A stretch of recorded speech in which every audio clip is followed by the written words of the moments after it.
In January 2025, residents of Ontario, Canada, were woken by a sound they'd never heard before, a low, metallic groaning that seemed to come from everywhere and nowhere at once. It lasted 7 minutes, 7 minutes of an otherworldly drone that made dogs howl and sent people rushing to their windows, phones in hand, desperate to capture proof of what they were hearing. They weren't alone. That same month in Kentucky, late-night drivers pulled over to the side of the road, recording the sky as a deep, resonant boom echoed across empty fields. In Los Angeles, residents compared notes on social media about trumpet-like sounds that rattled their windows. From the Philippines to Colorado Springs, from Dallas to small towns across Australia, people were hearing something they couldn't explain. Within hours, millions of TikTok users were watching, commenting, theorizing. The hashtag #SkyTrumpets exploded. Some called them warnings, others called them hoaxes. Scientists called them, well, scientists weren't quite sure what to call them. But here's what makes this truly fascinating. This isn't new. These sounds, these mysterious booms and groans and trumpet-like blasts from the sky have been documented for over 200 years. What we're experiencing right now, in our age of smartphones and viral videos, is simply the latest chapter in one of the planet's most enduring acoustic mysteries. Scientists have a name for these sounds: skyquakes, though that term doesn't quite capture the full range of what people report hearing. Some describe them as cannon fire, others as distant thunder, but impossibly loud and with no storm in sight. Still others report trumpet-like tones, or metallic groaning, or sounds like massive pieces of machinery grinding against each other somewhere just beyond the clouds. The sounds are loud enough to rattle windows, to make plates shake on shelves, to cause people to feel vibrations in their chest. And yet when these events occur, there's often no obvious source, no construction equipment nearby, no military bases conducting exercises, no storms on the radar, just sound, emerging from an apparently empty sky. What's even more intriguing is the pattern of reports. These sounds are heard most often near large bodies of water, lakes, coastlines, bays. They tend to be localized, heard across a town or a region, but not everywhere, and they're unpredictable. They might occur once and never again. Or they might repeat, like the famous sounds at Seneca Lake in New York, which have been documented for nearly 2 centuries. This is not a local phenomenon. It's not even a national one. Skyquakes have been reported in at least 12 countries around the world, and remarkably, many cultures have developed their own names for these sounds, passed down through generations. In Belgium and the Netherlands, they're called Mistpouffers, which translates roughly to fog dissipators. The French call them canons de mer, or sea guns. In Japan, they're known as uminari, the cries from the sea. Along India's Bay of Bengal, they're the Barisal guns, named for the region where they were frequently heard throughout the 19th century.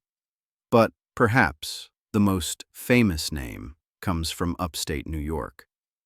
Seneca Lake, one of the deep Finger Lakes, has given us the term Seneca guns, a name that was popularized by none other than James Fenimore Cooper, author of The Last of the Mohicans. In 1850, he wrote a short story called The Lake Gun, describing these mysterious sounds. He wrote, and I quote, "It is a sound resembling the explosion of a heavy piece of artillery that can be accounted for by none of the known laws of nature." That was written 175 years ago, and here we are in 2025 still trying to account for it. So what exactly is happening? Are these sounds natural phenomena that science simply hasn't caught up with yet? Are they evidence of secret military projects? Could they be warnings, as some believe, of geological disasters to come? Or are many of them simply elaborate hoaxes, spread through the viral nature of social media?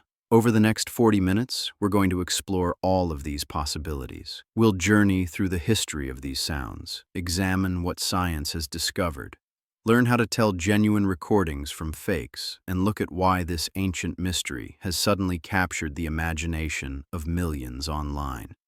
Because the truth is, these sounds have always been with us. What's changed is our ability to share them, to compare them, to investigate them. And that investigation? Well, it leads us down some fascinating paths. Let's explore the evidence together, shall we?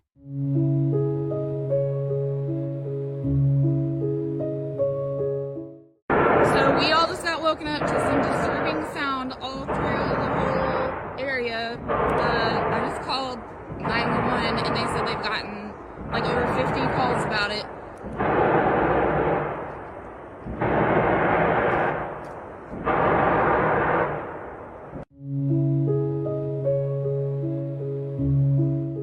To understand what's happening in our skies today, we need to go back before TikTok, before the internet, before smartphones, back to a time when if you heard something inexplicable, you couldn't simply pull out a recording device and share it with millions. You could only tell your neighbors, write it down, and wonder. The year is 1811. The place, New Madrid, Missouri. In the winter of 1811, the central United States experienced some of the most powerful earthquakes in recorded North American history. The New Madrid earthquakes, measuring an estimated 7.2 on the Richter scale, were felt across 1 million square miles. They rang church bells in Boston, over 1,000 miles away. They temporarily reversed the flow of the Mississippi River. But before the ground began to shake, residents reported something else. Sounds. Artillery-like booms echoing across the landscape. Loud enough that people compared them to cannon fire, though no battles were being fought. These sounds continued throughout the earthquake sequence, sometimes before the shaking, sometimes during, sometimes with no shaking at all. This was the first widely documented instance of skyquakes in American history, but it wouldn't be the last. And critically, these sounds didn't stop when the earthquakes ended.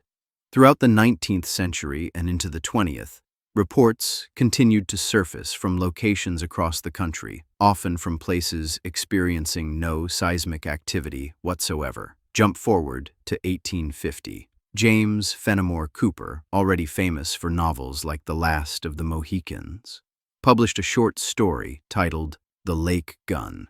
It wasn't fiction in the traditional sense. It was Cooper's attempt to document and make sense of a phenomenon that had been puzzling residents around Seneca Lake for generations. Seneca Lake is the largest of the Finger Lakes in New York, a long, narrow body of water carved out by glaciers thousands of years ago. It's deep, over 600 feet at its deepest point, and for as long as people have lived along its shores, they've been hearing sounds. Cooper described them as deep, hollow, distant, and imposing. He wrote that the lake seemed to be speaking to the surrounding hills, which sent back echoes of its voice in reply. He interviewed local residents. He tried to find patterns. He concluded, rather honestly, that these sounds could be accounted for by none of the known laws of nature. What Cooper did, whether he realized it or not, was legitimize the phenomenon.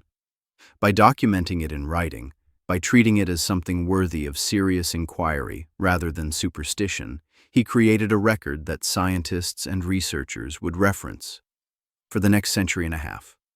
The term Seneca guns entered the cultural lexicon, and people began to realize that whatever was causing these sounds at Seneca Lake was also causing them elsewhere.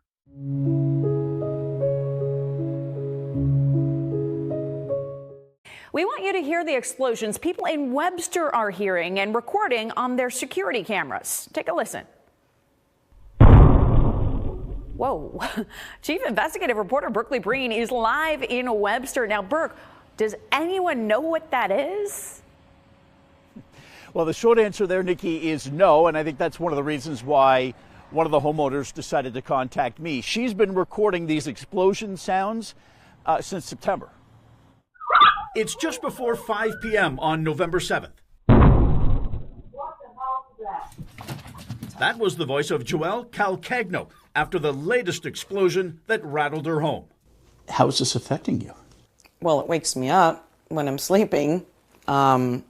And I have puppies. It wakes the puppies up. That's because most of the time they happen in the middle of the night. Okay, this is October 15th. Just after midnight. Friday, October 3rd. At 2 a.m. This Oh, geez, that was 2. Yeah. What do you think that is? It sounds like something exploding to me. Joelle lives on what is normally a quiet neighborhood in the middle of town. It is miles from the nearest shooting range, the one she belongs to. There goes an explosion.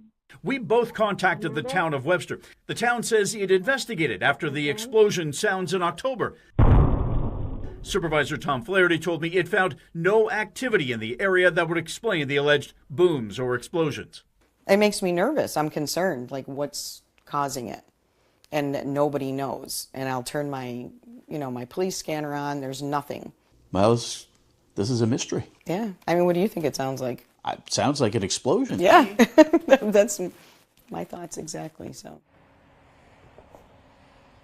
Joelle shared a video with me that where you can hear what hears like gunshots as well, too, by the way. The town told me, as far as they know, she's the only one who contacted them about these explosions, although she says she's talked to her neighbors and they hear it too. Nikki? And Brooke, there's no explanation for the explosion sounds? Not really. Well, at least not yet. She lives about 2 miles from Ronnequoit Bay, 4 miles from Lake Ontario. So we wondered if it's connected to this phenomenon they have in Seneca Lake called Seneca drums, where the DEC has determined that these sort of gas bubbles come up in the lake, and when they hit the surface, they explode, and it sounds like explosions. So we contacted the DEC today, and they told us they don't have any reports of sounds like that from the bay and the lake. So it's probably something else. This is so weird. Thank you, Brooke.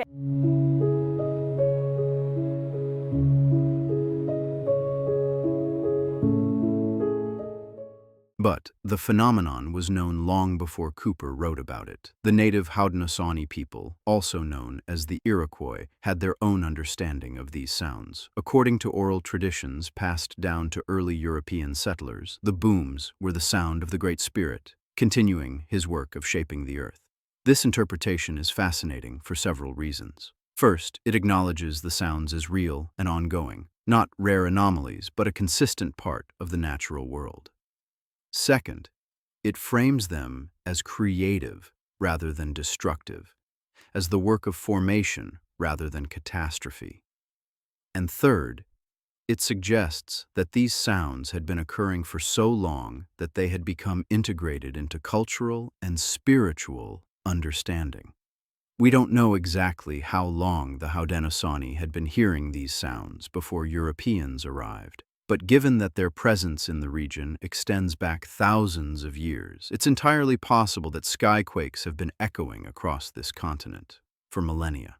As the 19th century progressed and global communication improved, a pattern began to emerge. These weren't isolated incidents. They were happening all over the world. And remarkably, they shared similar characteristics, regardless of location. In the Bay of Bengal, British colonial officers documented the Barisal guns, mysterious booming sounds heard across the water, often in calm, clear weather. In the Netherlands and Belgium, records spoke of the Mistpouffers, sounds so common that they had earned a permanent place in the local vocabulary. Along Italy's coast, they called them brontidi, like thunder. In Japan, the uminari, cries from the sea. By the early 20th century, scientists were beginning to take notice. Here was a genuinely global phenomenon that had persisted for at least a century of reliable documentation, and likely for far longer. It occurred near large bodies of water. It sounded like explosions or thunder, but had no visible source. It was loud enough to be physically felt. And it defied easy explanation. Theories emerged: underwater earthquakes, volcanic activity, methane gas escaping from lake beds, atmospheric pressure changes. But none of these theories could account for all the observations. None of them could explain why these sounds occurred where they did, when they did, with the characteristics they had. The mystery deepened. And then, in the 21st century, scientists got their hands on new tools that might finally crack this 200-year-old puzzle.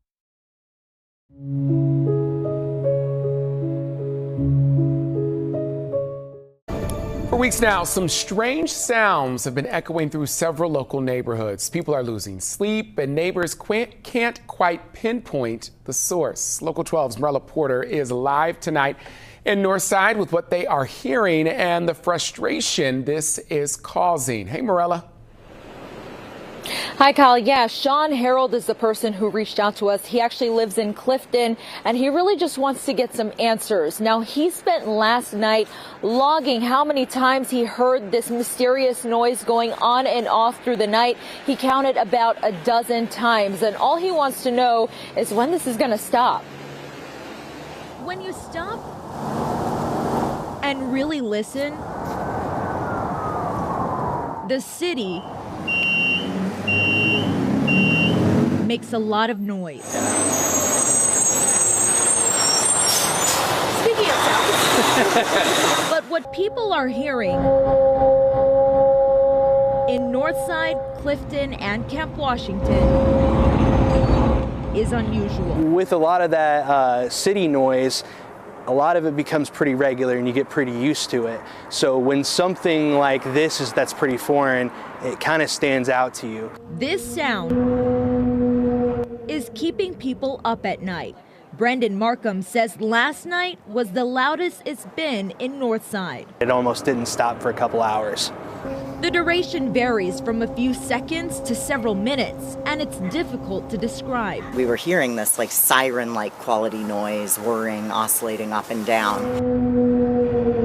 The Herald started hearing the sounds 2 weeks ago in Clifton. My son came up to me and said, "Dad, the tornado sirens are going off." And it's been happening every night since. Usually it starts at about 10 p.m. It can go till 3 a.m., 4 a.m., but it's quite unpredictable. And it kind of stresses me out because I don't know what it is, and it's kind of scary. It's got a lot of people talking on Facebook, speculating about the source.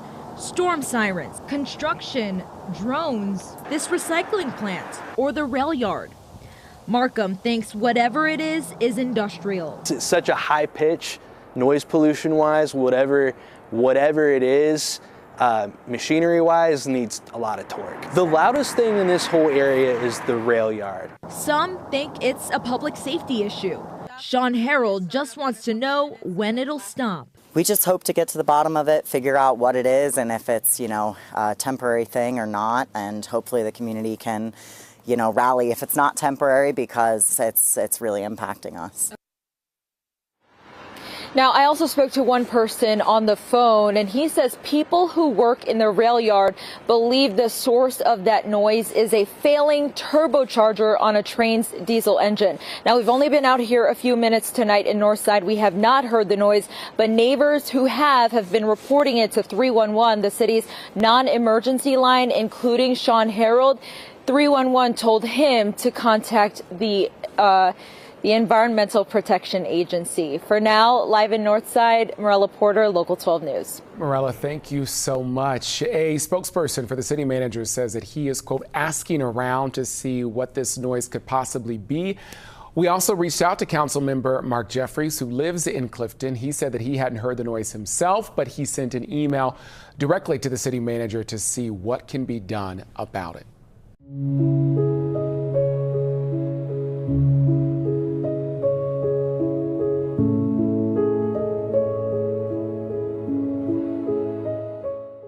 So, here we are, more than 2 centuries after the New Madrid earthquakes, with technology that would have seemed like magic to James Fenimore Cooper. We have seismographs that can detect earthquakes on the other side of the planet, microphones that can record infrasound, frequencies too low for human hearing, satellite imagery that can monitor atmospheric conditions in real time, weather radar, acoustic analysis software, GPS synchronized recording networks. Surely, with all of this technology, we've solved the mystery of Skyquakes, right? Well, not exactly. In 2020, a research team from the University of North Carolina at Chapel Hill decided to tackle this question head-on. They focused their attention on their own state, which has a long history of skyquake reports, particularly along the coast and in the Piedmont region.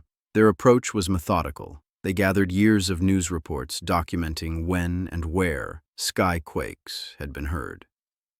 Then they cross-referenced these reports with seismic data from the EarthScope Transportable Array, a network of seismographs that had been deployed across the United States. The idea was simple. If skyquakes were caused by earthquakes, there should be seismic activity corresponding to the times and locations of the reports. What they found was surprising. Not a single skyquake report corresponded with earthquake activity. Not one. The sounds were happening, people were hearing them, but the seismographs weren't detecting anything. Head researcher Eli Bird stated their conclusion. Generally speaking, we believe this is an atmospheric phenomenon. We don't think it's coming from seismic activity. We're assuming it's propagating through the atmosphere rather than the ground. This was significant. It ruled out one of the longest-standing theories about skyquakes. But it also raised a new question. If the sound is traveling through the atmosphere, where is it coming from? Let me walk you through the leading scientific explanations and why each one is both plausible and problematic. The first theory, meteors and bolides. Now, a bolide is essentially a very bright meteor. When one of these enters Earth's atmosphere, it often explodes. And when it explodes, it creates something called a sonic boom, a powerful shock wave that travels all the way down to the ground. The catch? Because of the time it takes for the sound to travel from the upper atmosphere to the surface, the meteor itself is often long gone by the time you hear the boom. You might hear an explosion and see nothing but clear sky. This theory explains the sudden, explosive nature of many skyquakes. It explains why there's no ground vibration. It even explains why they're unpredictable. Meteors don't follow a schedule. The problem? It doesn't explain the prolonged sounds, the trumpet-like tones, or why certain locations experience these sounds repeatedly while others never do.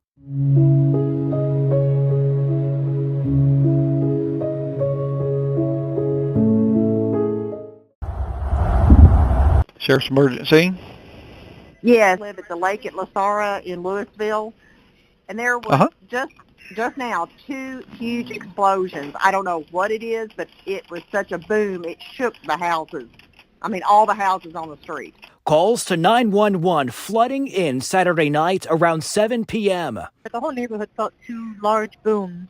Okay, we've got several calls on it. Unexplained boom sounds, at least 2 big ones, roughly 30 seconds apart, heard and felt by thousands. Some smaller booms also reported later. The Forsyth County Sheriff's Office believes the loud rumblings were centered near Louisville. But people heard the booms in surrounding Surrey, Yadkin, Davie, Forsyth, Stokes, Guilford, and Rockingham counties. Like the whole building shook. Rebecca Bishop lives in East Bend, Yadkin County. It was just like a huge, massive explosion. So my initial thought was a bomb. I looked out the windows and I didn't see anything. It felt like it was right there. It shook the whole building. It shook the windows. Maybe 30 seconds to a minute. It happened again, equal intensity. Michaela Rogers heard the booms near Yadkinville. My car was on and I could hear it from inside of my car with my window cracked about that much. So it shook my car a little bit. The Forsyth and Yadkin County Sheriff's Office have not said what they believed caused the booms. On social media, many believe the commotion was caused by people setting off explosives. Investigators could not confirm this on Sunday.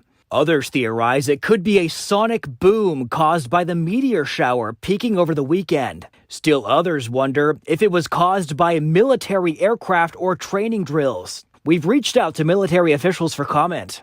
And could it be a skyquake? Yes, that's a real thing, sometimes called Seneca guns, unexplained natural phenomenon creating loud rumbling booms. As for what it's not, the USGS did not record any earthquake activity nearby. The National Weather Service in Raleigh says it almost certainly was not caused by thunder or severe weather. While officials have not confirmed what caused the explosion sounds, one thing's for sure, 2021 is starting off with a boom. And I'd never heard anything quite like this before. Ben Smart, WFMY News 2.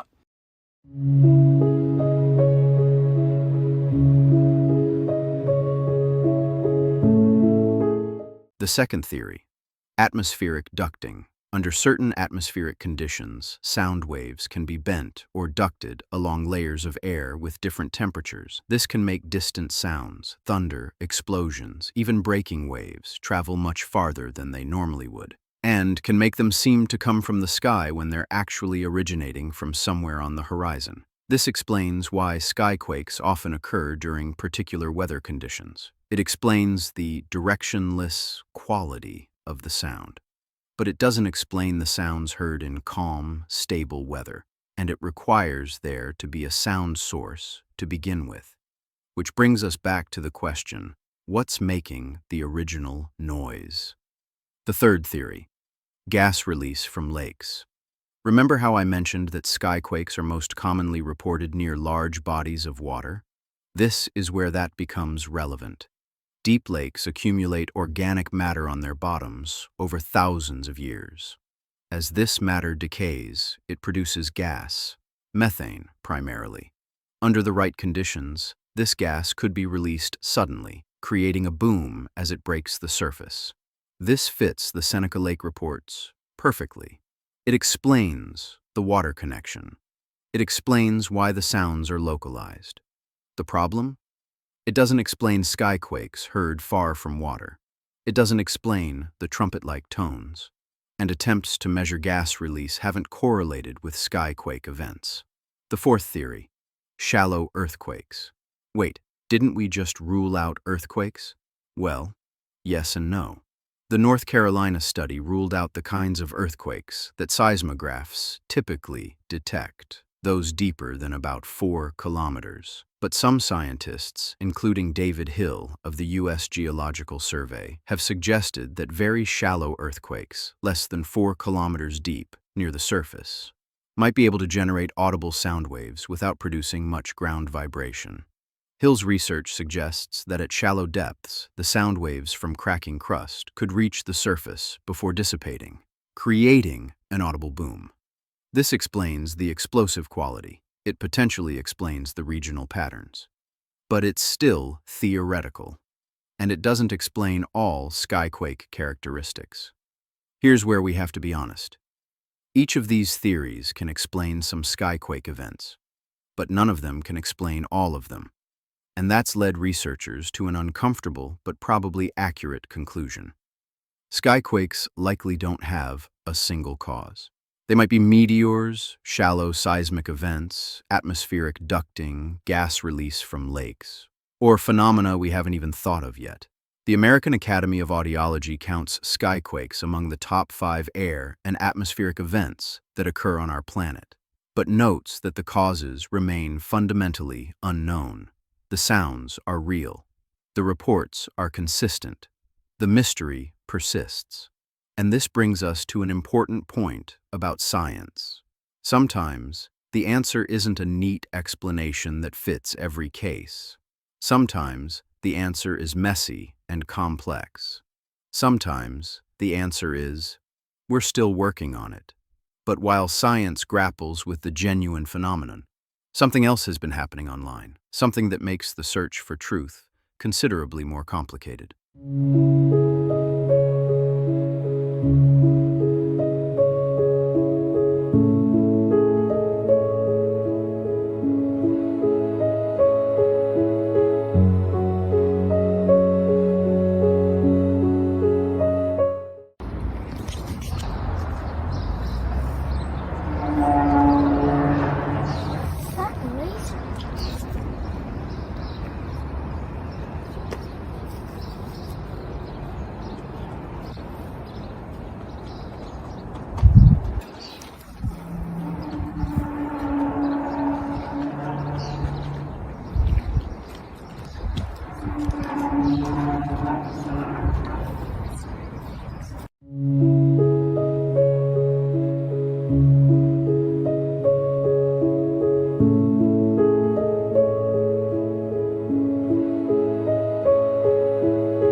In March 2012, a video went viral. Uploaded from Kiev, Ukraine, it showed a crowded city street and, in the background, an ominous, metallic groaning sound. Deep, resonant, otherworldly. The kind of sound that, if you heard it, would make you stop whatever you were doing and look up.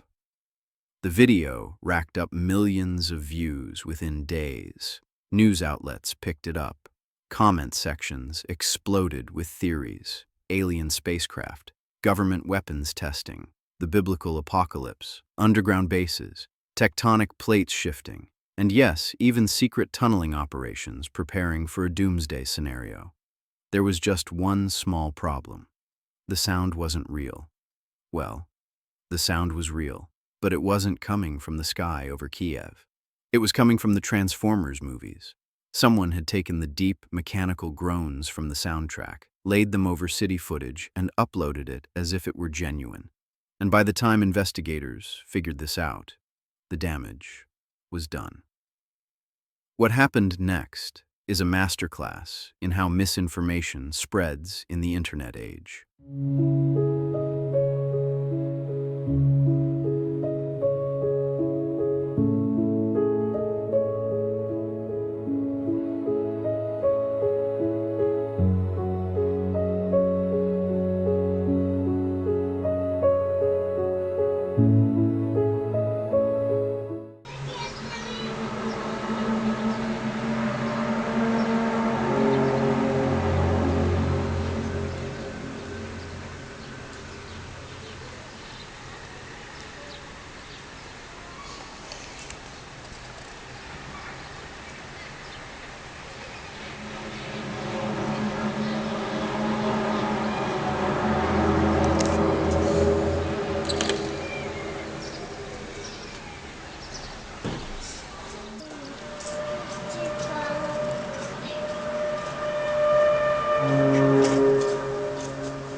Within weeks, dozens of copycat videos appeared from around the world. The same audio track, the Transformers movie sound, dubbed over footage from the Philippines, Canada, Australia, the United States. Different locations, different cameras, but the exact same audio signature. Audio analysts could easily spot the duplicates. The sound had identical frequency characteristics, identical timing, identical artifacts. It was literally the same audio file, copied and pasted. But for the casual viewer scrolling through YouTube or Facebook, these videos looked convincing. After all, here were people from different countries, all recording the same phenomenon. That had to mean something, right? Except it didn't. What it meant was that people were willing to fabricate evidence for clicks, for attention, or simply for the thrill of fooling others. And what it meant was that when genuine Skyquake recordings did surface, they were now competing for credibility against an ocean of known fakes. The genuine phenomenon, the thing that scientists had been documenting for 200 years, was now buried under layers of hoaxes, pranks, and viral misinformation. So how do you tell the difference? How do you separate genuine Skyquake recordings from clever fakes? Well, there are some telltale signs. The first sign: audio quality mismatch. Real recordings made on phones in outdoor environments have ambient noise, wind, traffic, birds, people's voices. The audio quality matches the video. It sounds like it's being recorded on a phone. Fake videos often have studio quality audio laid over phone quality footage. The sound is too clean, too perfectly mixed, too isolated from other environmental sounds. The second sign: stereo field anomalies. Phone microphones record in mono or very limited stereo. If you're hearing a sound with elaborate stereo imaging, moving dramatically from left to right speaker in a way that follows camera movements too perfectly, that's likely been added in post-production. Real sounds captured on phones don't have that kind of precise stereo localization.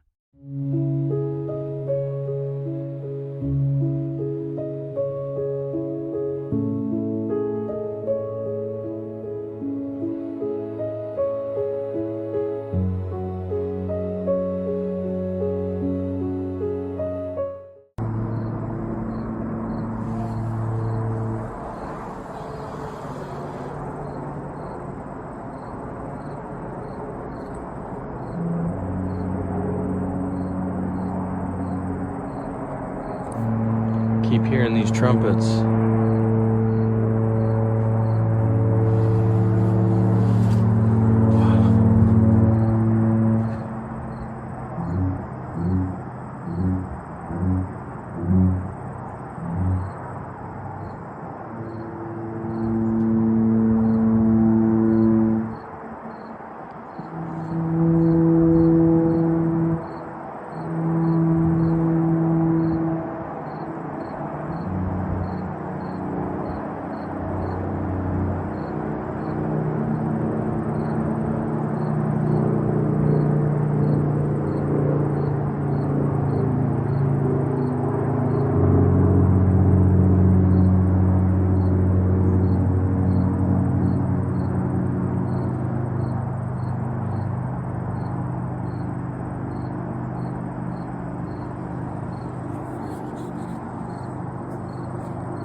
The third sign: the sound doesn't match the environment. If someone claims to be recording a skyquake in an open field, but there's zero echo, zero acoustic reflection from the environment, that's suspicious. Real sounds in real environments interact with that environment. They bounce off buildings, reflect off the ground, get absorbed by trees.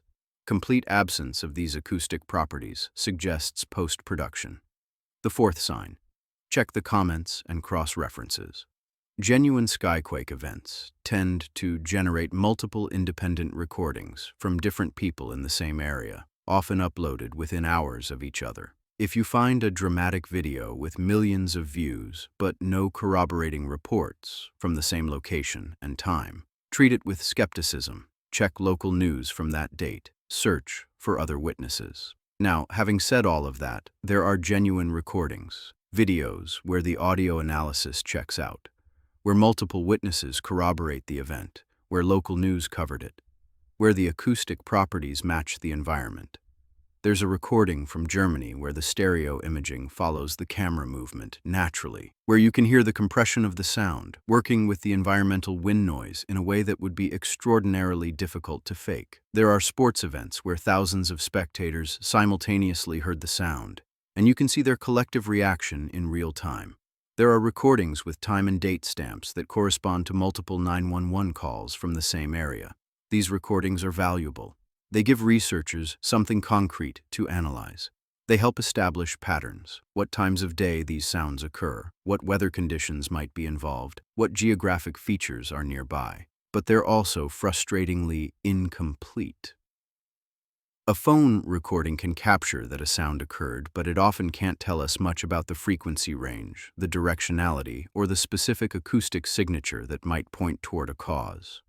For that, we'd need dedicated recording equipment in the right place at the right time. And given that skyquakes are unpredictable, that's easier said than done. Here's the real problem with hoaxes. They don't just muddy the waters. They actively harm scientific investigation. When a field becomes associated with fakes and frauds, serious researchers become reluctant to touch it. Funding gets harder to justify. Peer-reviewed journals become more skeptical. These unexplained events are real. It's documented. It's global. It's persistent. But because it's now entangled with conspiracy theories, viral hoaxes, and apocalyptic interpretations, it gets taken less seriously than it deserves. It's unfortunate, because the questions at the heart of this mystery are genuinely fascinating. Our planet is making sounds we don't fully understand. Our atmosphere is doing things we haven't completely mapped. And somewhere in the intersection of geology, meteorology, and physics, there are answers waiting to be found. But science isn't the only lens through which people view these sounds. For many, the explanation goes beyond the natural world entirely.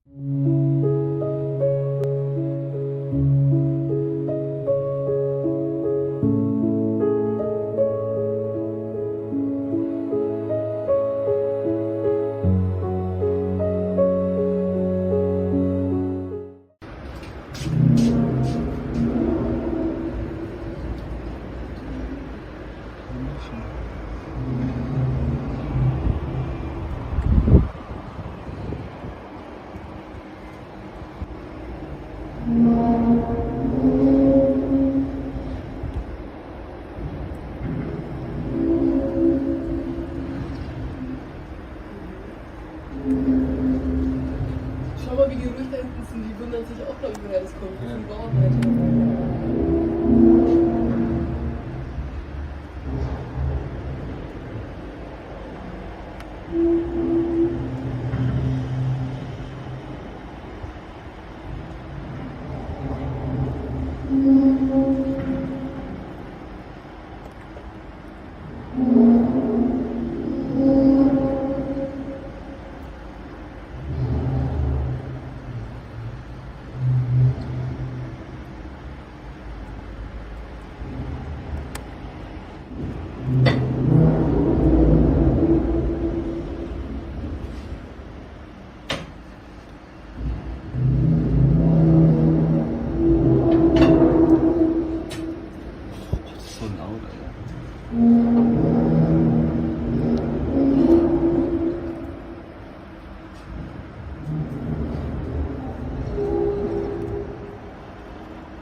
Not everyone looks at these sounds and sees a scientific puzzle. For many people around the world, especially in 2024 and 2025, these sounds carry a different kind of significance entirely. They see them not as atmospheric anomalies or geological curiosities, but as warnings, as omens, as trumpets announcing something profound. The Book of Revelation, chapter 8, verse 6. Then the 7 angels, who had the 7 trumpets, prepared to sound them. Throughout Revelation, these trumpets herald judgments, transformations, the unfolding of prophetic events. For believers who take these passages seriously, the recent surge in sky trumpet reports isn't a coincidence. It's a sign. And it's not just fringe groups. Millions of people, regular people, thoughtful people, people of genuine faith, are watching these videos and wondering if what they're hearing is more than just unexplained natural phenomena. It's important to approach this perspective with respect. These aren't people who've abandoned reason or rejected science. Many of them are well-educated, thoughtful individuals who simply interpret the evidence through a different framework. They point to the unprecedented nature of the 2024 to 2025 surge. They note that many of the sounds do, genuinely, sound like trumpets. They observe that the sounds are heard globally, which fits scriptural descriptions. From a scholarly perspective, what's interesting here isn't whether this interpretation is correct. That's a theological question beyond the scope of this video. But rather how ancient texts and modern phenomena intersect in people's understanding of the world. Humans have always looked for meaning in unusual events. We've always tried to connect what we observe to larger narratives about existence and purpose. The scriptural interpretations of skyquakes aren't new, by the way.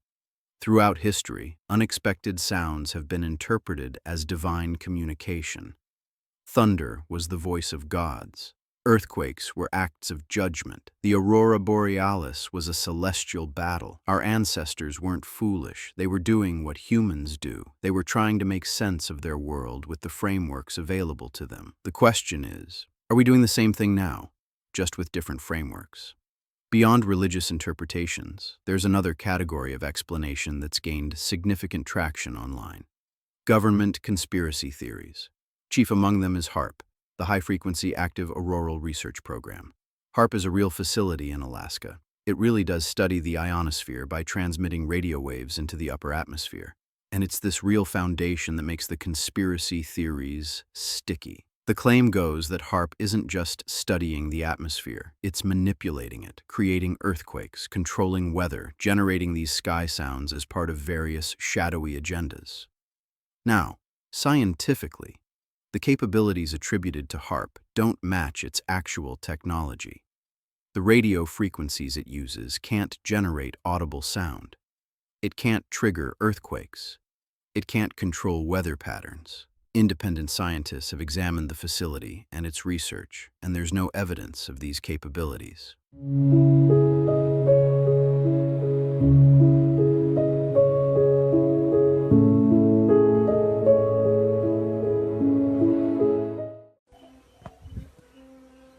Hey guys, come here. Andrew, Josh, do you hear that?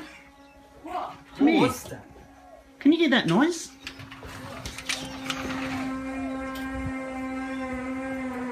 What is that? Sound.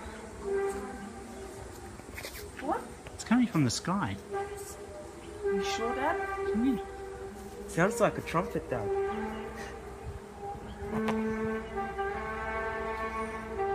What is that?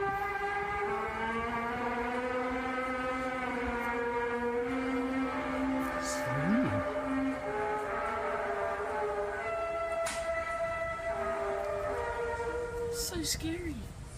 Is that a trumpet or? Sounds like one, but why? It's coming from the sky.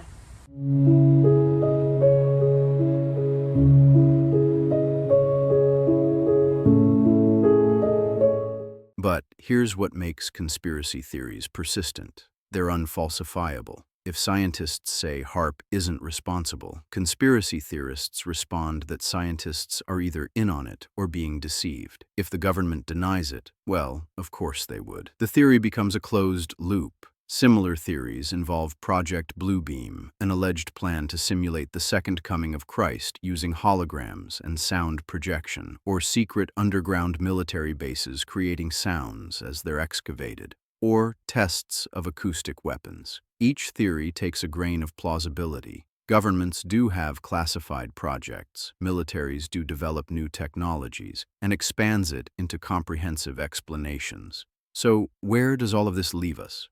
With a phenomenon that's scientifically verified, but not explained, a historical record spanning centuries, cultural interpretations from around the world, religious believers seeing prophecy, conspiracy theorists seeing cover-ups, scientists seeing an unsolved puzzle. Here's the thing, these perspectives aren't always as incompatible as they might seem. Something can have both a natural explanation and spiritual significance. Governments can have secrets without being responsible for every unexplained phenomenon. People can be genuinely mistaken without being deliberately deceptive. What we know for certain is this: the evidence is scattered. The theories are many. Some skyquakes are meteors. Some are atmospheric phenomena we don't fully understand. Some are hoaxes. Some might be things we haven't even considered. And you know what? That's okay. Mystery doesn't mean failure. It means we're still learning, that the universe still has surprises for us. Let's explore the evidence together, shall we? Not with the goal of forcing it into any particular narrative, religious, conspiratorial, or purely materialist, but with genuine curiosity about what our planet is trying to tell us. Whether you believe these sounds are echoes of the Earth's own mysterious processes, warnings from above, remnants of meteor impacts we never saw, or simply phenomena we haven't learned to identify yet, one thing remains certain: the sky still has secrets. For 200 years, we've been hearing these sounds. We've given them names in dozens of languages. We've woven them into our stories, our science, our spiritual traditions, and we still don't have all the answers. Maybe that's the real lesson here. In an age where we can look up any fact on our phones, where satellites map every square meter of Earth, where we've sent robots to other planets, there are still things right here, right above our heads, that puzzle us. So the next time you hear an unexpected boom echoing across the landscape or a strange metallic groan seeming to come from nowhere, don't dismiss it. Record it if you can. Share it responsibly. Report it to local news or scientific organizations studying these phenomena. Add your observation to the centuries-long record, because somewhere in all those observations, in all those recordings, in all those reports from around the world, there might be the clue that finally helps us understand what we've been hearing all along.